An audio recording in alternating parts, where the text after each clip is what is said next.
Indeks Perilaku Anti Korupsi Indonesia dari Badan Pusat Statistik di tahun 2024 menurun 0,07 poin di angka 3,85 skala 5. Indeks Perilaku Anti Korupsi menunjukkan budaya mentolerir tindakan korupsi oleh masyarakat. Semakin tinggi indeks, semakin zero tolerance. Banyak anak muda tumbang karena korupsi. Mereka lupakan visi dan hanyut pada nikmat duniawi. Najwa Shihab. Selamat pagi, Assalamualaikum warahmatullahi wabarakatuh, bola perak dan para pemirsa sekalian. Selamat datang di podcast Beriman. Berbicara integritas itu menyenangkan. Bersama saya saat ini telah bergabung Kepala Kantor Bea Cukai Tanjung Perak, Bapak Duyanto Wahyudi. Selamat pagi Bapak. Pagi. Assalamualaikum. Waalaikumsalam warahmatullahi wabarakatuh. Sehat? Baik. Alhamdulillah ya. Sebagaimana tadi, selain Bapak Duyanto selaku pejabat administrator, beliau juga sebagai kepala kantor. Nah, selain itu beliau juga rajin bersepeda Bolo Perak. Biar sehat ya Pak, biar badannya fit ya. Insya Allah, amin. Baik. Oke, sebagaimana update news terbaru yang tadi saya bacakan di awal Pak, IPAK kita malah turun ternyata Pak. Nah, artinya langkah ke masyarakat Indonesia untuk zero tolerance semakin jauh terhadap korupsi ya.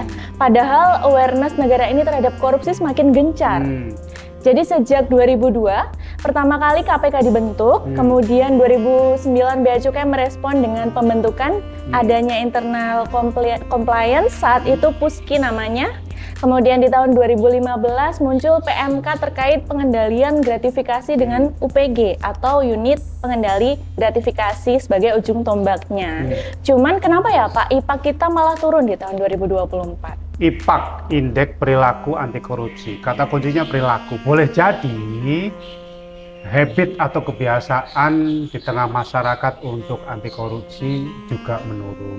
Boleh jadi penyebabnya masalah edukasi, masalah secara personal pengetahuannya juga berkurang, atau memang faktor-faktor lain, masalah keyakinan. Tapi menurut pendapat saya, habit atau perilaku anti korupsi ini harus terus diubah dengan cara sosialisasi, pencerahan, edukasi dan ilmu pengetahuan untuk Bapak. Betul sekali Pak, berarti perlu ya untuk ada penegakan disiplin di situ Pak ya?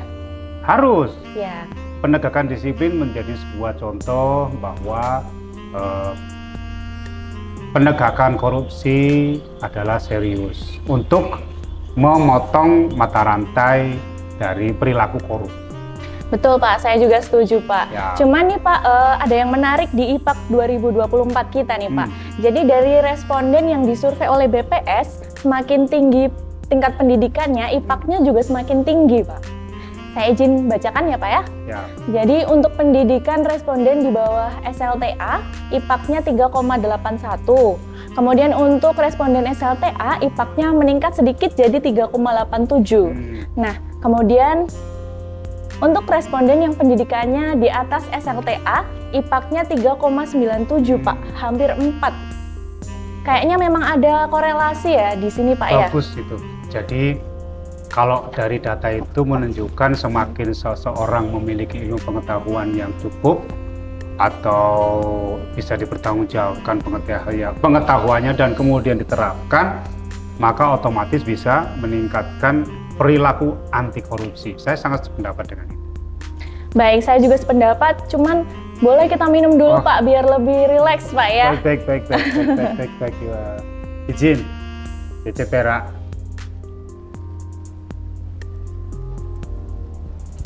Menarik sekali ini, Linda. Oke. Baik, mungkin selain itu Pak, saya juga sebagai pribadi yang beriman juga selalu menjunjung tinggi kejujuran ya. Untuk itu saya juga sebagai muslim juga melihat predikat Al-Amin yang diperoleh sama Rasulullah bahkan sebelum beliau mendapatkan wahyu pertamanya kayak gitu Pak. Kemudian Pak, melihat pentingnya integritas di suatu unit kerja, saya ingat pernah ada bintal integritas yang Bapak pernah sampaikan. Nah, di situ ada pondasi yakni nilai-nilai Kementerian Keuangan, kepemimpinan yang menopang 4 pilar regulasi, struktur 3 lines of defense, proses dan sumber daya, sebuah framework yang sempurna untuk penegakan integritas di Kementerian Keuangan. Tapi nih Pak, penasaran saya pribadi, kenapa masih ada aja case-case yang bahkan masyarakat semua udah tahu Pak? Yang viral-viral itu Pak, kenapa ya Pak kira-kira? Ya, kembali ke masalah keyakinan. Keyakinan itu adalah persoalan orang per orang. Semakin tinggi integritasnya antara yang diyakini, yang diucapkan, dan yang dilakukan itu sama. Demikian juga dalam level organisasi. Di Kementerian Keuangan juga ada nilai-nilai Kementerian Keuangan. Ada three lines of defense, ada regulasi, kemudian ada juga proses bisnis, dan yang terakhir ada sumber daya. Kesemuanya itu adalah cuma tool seperti keyakinan. Itu juga cuma norma. Pertanyaan selanjutnya tergantung implementasi. Ya tadi itu kebiasaan, habit. Jadi tergantung kepada masing-masing dari kita kuncinya. Betul, berarti tergantung masing-masing individunya Pak ya? Ya, ya betul sekali. Baik, Bola Pera, seru banget kita pembicaraan yang pertama tadi terkait integritas ya Pak ya. Chit-chat kita dengan Kepala Kantor Bapak Duyanto Wahyudi akan terus berlangsung, cuman kita akan break sejenak dengan kita akan kembali lagi di sesi 2 yaitu tentang sesi game Pak. Jadi setelah ini kita akan ada games. Nah, jadi karena Bapak Kepala Kantor belum tahu, kita akan melakukan gamesnya dengan seru pastinya. Oke, jadi stay tune teman-teman.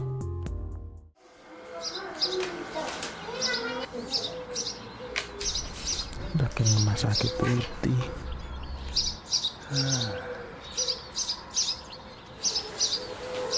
Bu, berangkat.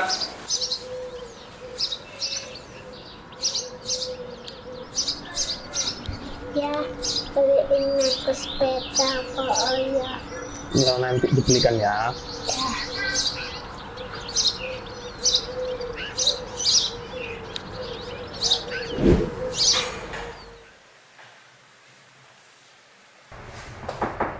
Permisi Pak. Oh ya, silakan Pak. Ya, ada yang bisa dibantu Pak?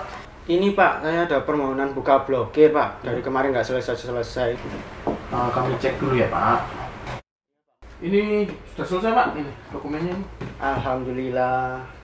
Terima kasih banyak ya Pak ya. Akhirnya perusahaan saya bisa jalan lagi Pak. Ya. Ini ada titipan sedikit Pak dari kantor Pak. Nggak usah Pak. Nggak diterima aja Pak. Nggak usah Pak. Diterima aja Pak. Pak, ini nggak usah Pak. Pak.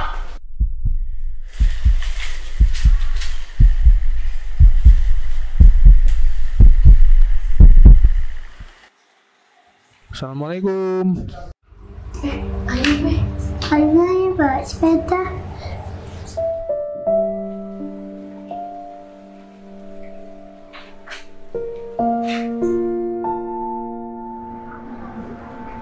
Duh, ya mana sepedaku? Sepeda apa? Duh, ayah belum punya uang ya. Iya, nanti kalau ayah udah punya uang, udah dibelikan sepeda ya nak. Maaf ya nak. Ayah tahu adik ingin sekali sepeda. Hari ini ayah diberi kesempatan untuk membuktikan integritas dalam diri ayah. Ayah tahu begitu banyak godaan dan tantangan yang akan ayah hadapi sebagai seorang petugas bea cukai. Doakan ayah ya. Semoga ayah bisa terus memperkuat integritas diri dalam melakukan pelayanan yang prima demi bea cukai yang makin baik. Ayah kok ngelamun? Oh iya, nggak apa-apa kok. Ini ada hadiah buat Ubay. Wah, makasih ayah.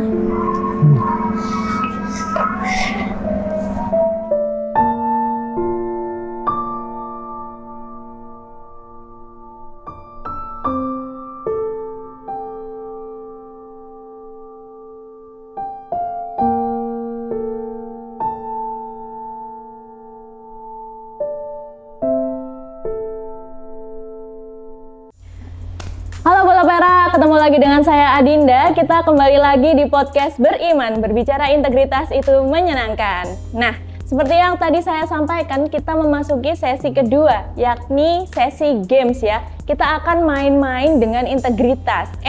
Tapi jangan salah ya, integritas bukan untuk main-main. Oke, masih bersama saya dengan Bapak Duyanto Wahyudi. Selamat siang Pak. Selamat siang Dinda, semangat. Masih semangat ya Pak berarti? Semangat kita. Oke, semangat. Karena kita akan games ya setelah ini ya Pak ya. Seru. Nah, jadi di games ini saya akan punya 2 pilihan. Nanti Bapak harus menjawab dengan cepat Pak. Siap. Antara 2 pilihan itu. Sudah siap? Siap. Oke, kita akan mulai yang pertama. Pilihannya adalah bohong tapi nyenengin atasan atau jujur meski menyakitkan. Jujur mesti menyakitkan. Kalau boleh tahu alasannya kenapa Pak? Karena waktu satu hari hanya 24 jam. Capek kita kalau nggak jujur. Oh gitu Pak ya, capek ternyata kalau nggak jujur. Iya. Walaupun atasan seneng, kita harus nggak boleh peduli, bohong Pak ya. Tetap jujur. Ya. Oke baik, gitu ya. Walaupun mungkin atasannya kurang senang, tapi kita harus tetap jujur ya teman-teman ya. Mbak Dinda, seperti kita berobat, meskipun pahit harus kita minum. Oke, quotes hari ini, meskipun pahit harus kita minum ya. Oke, kemudian untuk yang kedua, pilihannya adalah punya bawahan pinter atau punya bawahan yang berintegritas. Yang punya berintegritas. Kenapa Pak kalau boleh Tidak tahu? perlu banyak tools. Oh gitu Pak? Ya, Walaupun nggak pinter nggak apa-apa? yang penting berintegritas, bisa diajarin kepintarannya. Oh gitu, kalau pinter bisa belajar, kalau berintegritas ini jarang-jarang ya Pak ya? Habit, masalah habit. Habit, oke seperti itu. Berarti kita harus lebih membangun habit berintegritas gitu. Untuk yang ketiga Pak, ini jam 12 teng istirahat atau beresin kerjaan dulu baru istirahat? Beresin kerjaan dulu baru istirahat karena Kenapa ekosistemnya belum sempurna. Oh gitu ya Pak ya? Perilaku ekosistemnya belum sempurna sehingga pekerjaan melayani harus diutamakan. Melayani harus diutamakan Karena walaupun kantor kita 24 jam 7. Oh baik, karena di Bea Cukai Tanjung Perak 24/7 ya. Jadi jam 12 kalau masih ada kerjaan kita bisa selesaikan dulu. Nanti kalau sudah selesai boleh istirahat ya Pak ya? Boleh tentunya. Kemudian yang selanjutnya, pilih lembur atau bawa pulang kerjaan. Nah ini agak sulit ya Pak ya? Ulangi, Lembur atau bawa pulang pekerjaan. bawa pulang kerjaan. Kalau lembur berarti di kantor Pak. Oh, Iya. lembur. Kenapa Pak? Kalau di kantor kan sepi, mungkin cuma ada Mas Jerry mungkin. Sekarang sudah banyak aplikasinya yang dapat mendukung kinerja. Satu, yang kedua, bahwa karena layanan kita 24/7 harus diselesaikan. Oh pada hari itu. baik. Ya.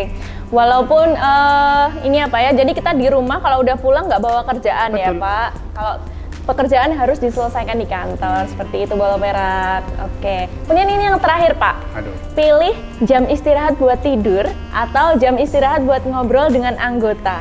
Tidur. Tidur Pak. Saya setuju Pak. Kenapa tuh Pak kalau boleh Kalau tahu? ngobrol tuh nggak tidur namanya. Iya betul. Takutnya anggotanya juga pengen tidur Pak ya. Iya. Jadi bingung mau ngobrol sama siapa Kalau gitu ya. ngantuk tidur. Iya. Kalau waktunya istirahat, berarti istirahat gitu ya. Oke, berarti kita harus work-life balance ya Bapak Ibu, Bolo Perak sekalian. Baik, mungkin itu pertanyaan yang terakhir dari saya. Jadi sampai di sini dulu ya edisi podcast Beriman edisi Bea Cukai Tanjung Perak. Terima kasih Bapak Dwi atas sharing-sharingnya. Mungkin terus semangat. ya, sebelum saya akhiri, mungkin mohon izin ada closing statement dari Bapak. Tanjung Perak tepi laut. Cakep, ini pantun ya? Siapa suka harus ikut. Cakep. Berintegritas. Oh, boleh. Cakep Pak ya dari kata-kata terakhir dari Bapak tadi. Kalau gitu terima kasih kembali untuk Bapak. Terima kasih. Kami Dinda. ucapkan. Oke. Presiden pertama Republik Indonesia, Insinyur Soekarno pernah mengabadikan kisah teladan. Saat meninggalkan Istana Negara di akhir masa jabatannya, beliau pindah dan sempat menegur putranya. Mas, Bapak sudah tidak boleh tinggal di sini lagi. Kemasi barang-barangmu, jangan ambil lukisan atau barang yang bukan punyamu karena itu milik negara. Karena korupsi adalah sebuah penyakit yang gejalanya adalah melemahnya integritas, konsumsi nutrisi untuk menyehatkan integritas dengan keimanan dan pemahaman hakikat bahwa kita di sini adalah pribadi yang ditugaskan menjalankan fungsi negara di bidang kepabeanan dan cukai, dibayar rakyat dari pajak, dan mengemban amanah dari setiap rupiah yang dibayarkan. Jangan hianati. Saya Dinda, podcast Beriman Bea Cukai Tanjung Perak.